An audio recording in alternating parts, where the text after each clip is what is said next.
সম্প্রীতির বার্তা দিয়ে শেষ হলো রাজ্যভিত্তিক মগ সম্প্রদায়ের সামাজিক সাংস্কৃতিক ওয়াক মেলা। রাজ্যের গুরুত্বপূর্ণ মন্ত্রী শুক্লাচরণ নোয়াতিয়া উপস্থিতিতে মগ সম্প্রদায়ের রাজ্যভিত্তিক ওয়া সামাজিক সাংস্কৃতিক মেলা 2025 সমাপ্তি হলো।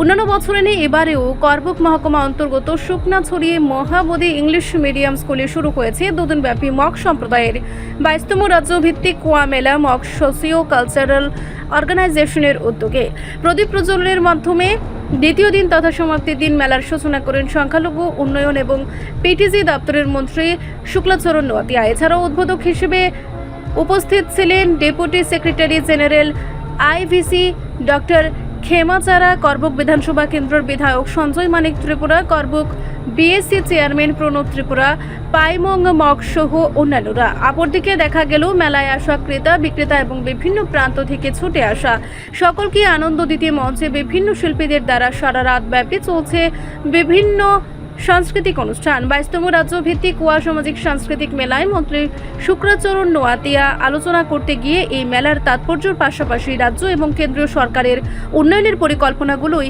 জনসম্মুখে তুলে ধরেন বক্তব্যের মাধ্যমে। অপরদিকে রাত যত বেড়েছে ততই দেখা গেল মেলায় জাতি ও জনজাতি মানুষের জনভিড়। জানা যায় আগামীতে 23তম রাজ্যভিত্তিক ওয়া সামাজিক সাংস্কৃতিক মেলা অনুষ্ঠিত হবে ধলাই জেলার কুলাই জোনে।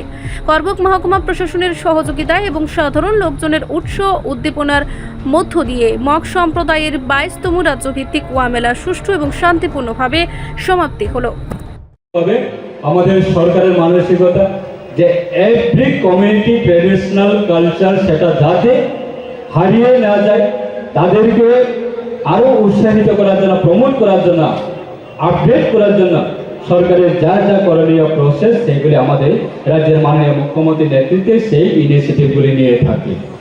এবং আজকে আমরা বলতে পারি আমাদের 2018 করে আমাদের বিশেষভাবে not only for Mog community, every community যাতে আমাদের জনজাতি বা আমাদের ট্রাইবেলসরা যাতে আমাদের সমাজ যদি উচ্চ পর্যায়ে আমাদের সংস্কৃতিগুলি যদি আমাদের সমাজ যদি আপডেট করতে গেলে আমাদের সমাজে মূলত প্রয়োজন হচ্ছে আমাদের শিক্ষা। এই শিক্ষাটাকে আমরা আমাদের জনজাতির অংশে যাতে সমাজ যাতে শিক্ষিত হয় তার ক্ষেত্রে আমাদের 2018 আগে 91 সংখ্যা স্কুল ছিল মাত্র 4টি। আজকে দিনে দাঁড়িয়ে প্রায় 21টি 91 স্কুল, সেটা আমাদের ত্রিপুরার ট্রাইবেলের জন্য, ট্রাইবেল স্টুডেন্টের জন্য, ট্রাইবেল ছেলেমেয়েদের জন্য, যারা নতুন প্রজন্ম আছে তাদেরকে উচ্চ শিক্ষিত শিক্ষা করার জন্য। কারণ আজকে দিনে দাঁড়িয়ে আমাদের দেশ এমন জায়গা পৌঁছে গেছে যে বিকশিত ভারত এই যে একটা ওয়ার্ড, সে বিকশিত ভারতের সঙ্গে যুক্ত বিভিন্ন আইটেমগুলি আছে। বিকশিত ভারতের সঙ্গে আমাদের জনজাতি হতে হবে। আমরা যদি শিক্ষিত না হই তাহলে কেমনে আমরা বিকশিত ভারতের সঙ্গে আমরা অন্যান্য কমিউনিটির সঙ্গে চ্যালেঞ্জের সঙ্গে আমরা কিভাবে পৌঁছবো?